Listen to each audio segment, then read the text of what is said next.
What's up? This is EasyOS 10 and welcome to another video. Well, the first video I've done in quite a while. I've been pretty busy with a lot of stuff, haven't been able to post in quite a while. So I'm glad to be able to get back in the swing of things. And wanted to start off getting back in the swing of things with a What's in My Dock video. So let's get started. Of course I have Finder, which is of course the file view on the Mac. The next application I have though is Evernote. I use this a lot for taking notes in school. I'll give you a quick pic of it. This is a great note-taking application, and it goes into full screen for me. I use it for a lot of, pretty much all my school notes, with a couple exceptions. It's very slick, very clean, very easy to make new notes, easy to organize different notebooks, and even organize notebooks together. For example, you see I've got different programming. I've got different classes here that I've taken, and really good for things like that. You can even tag stuff. I did a review of it on my website. This is a long time ago though, so still a great note-taking application nevertheless. So next I have also LibreOffice. This is a free Office client just like the iWork from Apple or Microsoft Office. And open it up here real quick. It's completely free. It runs on Mac, Windows, and Linux. I won't give you a whole view of what it does, but it runs the basic... Give it a little second to open. There we go. You've got your basic text editor, just like Word, spreadsheet, Excel, and presentation, which is like PowerPoint. You've also got special applications for databasing, math formulas, and drawing. So it's pretty much a great free all-in-one Office client that I actually grew up using in high school and part of college before I switched over to iWork.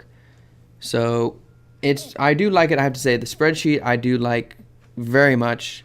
It's very functional. It works very easily, and that's why I like to keep it in my docs, especially for the spreadsheets. And it is completely compatible with Microsoft Office. Speaking of Office, I also keep Pages in my dock. Pages is Apple's own word processor.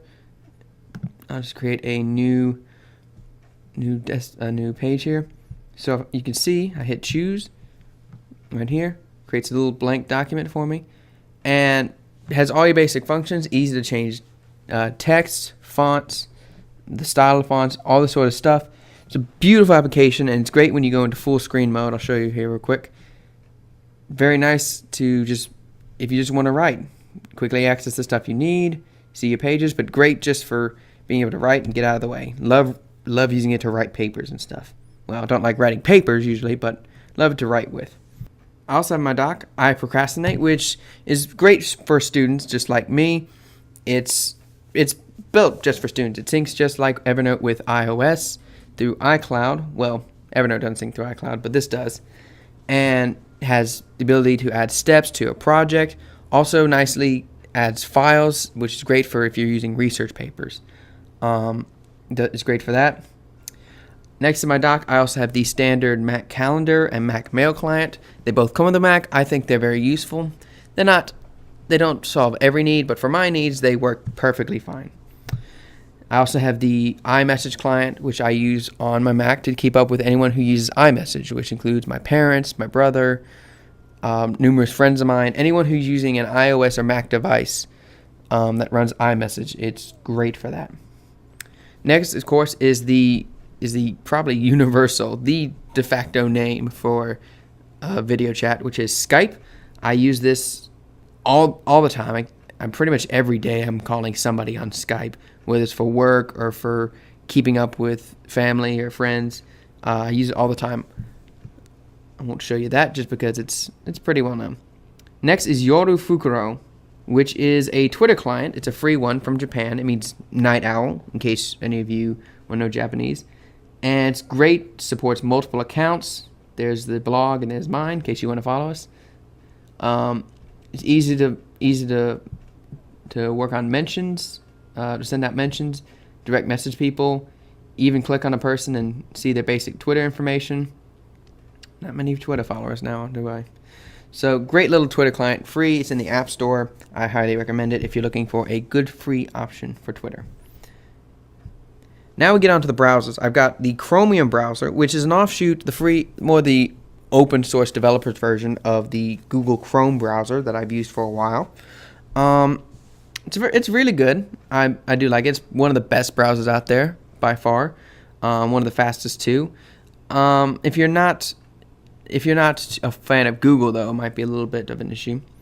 Next we have Maxthon, which is I will actually show you real quick. It's a wonderful little browser. It actually runs two engines. It runs the WebKit engine just like Safari or Chrome, but it also runs the Internet Explorer engine. So it has the WebKit for speed, but in case there are a couple things that WebKit can't handle, particularly older websites or maybe websites that are in other countries that don't handle WebKit very well, it runs on the Trident engine just like Internet Explorer, and it works very smoothly. It's probably the fastest browser I've ever tried, and because it's based off Chrome and the WebKit, I can put Chrome extensions on there, as well as, with the exception of Xmarks, all these other extensions, Ghostery, AdBlock Plus, LastPass, were all in the Maxthon Mac extension store. Xmarks, my bookmark utility, I just grabbed from the Chrome extension library.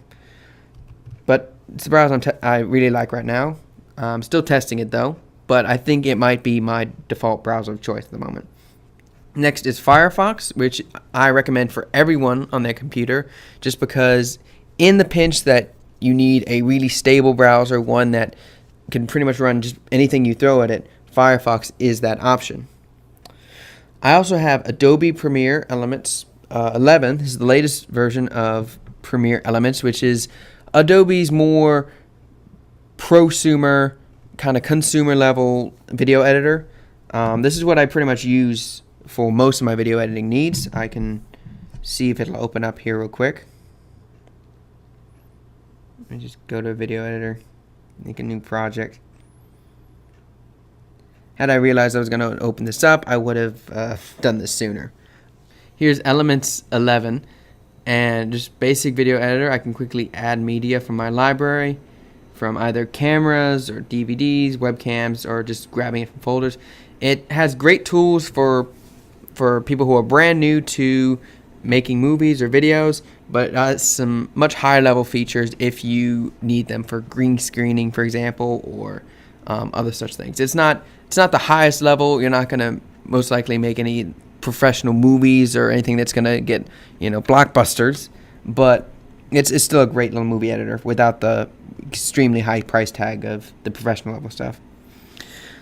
Last bits in my dock, I have Text Wrangler, which is also going full screen, and this is basically just a little web editor, not a web editor, excuse me, it's a text editor. I'm using it to study. Basically, it's a great little text editor for if you're trying to do code. It's not necessarily for writers, but it is for people who are writing code, doing code editing, code creation. I use it. I like using it for creating websites or learning about web technologies. Great little text editor for that. Has highlighting if you need it, which is great for, like I said, coders.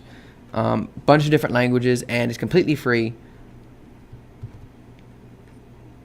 Next is Eclipse. That's a higher level developer's tool, commonly used for things like Java and C++, languages like that. If you're not a developer, don't worry about it. Not an application you necessarily need, but great if you are a developer. Next is the Mac App Store, the system preferences, almost at the settings, basically the same thing. And lastly is Camtasia 2, which is what I'm using to record this entire video. Anyway, so that's basically what's in my dock right now. Those are all the apps. I'll probably make some more what's in my dock videos in the future, going over other apps I'm using, other apps I like. Obviously, I won't go through my entire dock in future videos. I'll just show a couple other apps that I'm using at the time. So anyway, this has been EasyOS 10. Be sure to check out the website if you want to find out more. That's EasyOSX.net.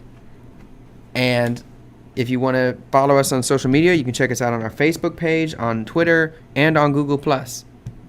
Thanks for watching, guys. Glad to be back.